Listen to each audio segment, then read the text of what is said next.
খেয়াল করে ভাবি, দেখেন। ভাইয়া কোথায়?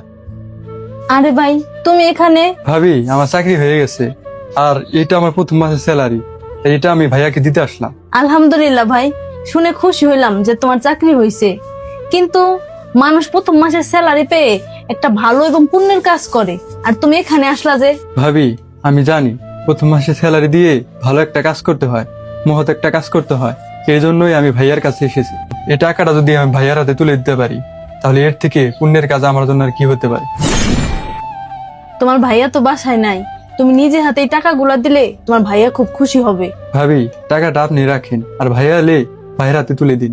আপনি তো জানেনই আমি ভাইয়াকে কতটা ভয় পাই, আর ভাইয়া তো আমার প্রতি খুব রেগে আছে। রাব্বি, বন্ধ করে সব। কি হয়েছে ভাইয়া?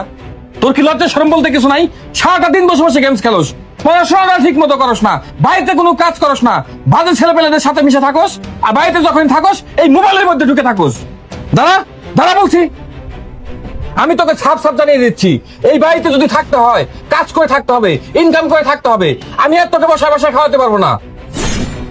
যেদিন নিজে ইনকাম করে খরচ করবি না, সেদিন বুঝবি টাকা ইনকাম করা কতটা কষ্টের।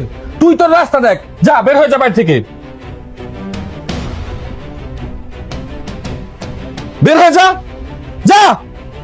আর কখন আসবি না এই বাড়িতে ফিরে, যতদিন টাকা ইনকাম করতে না পারবি।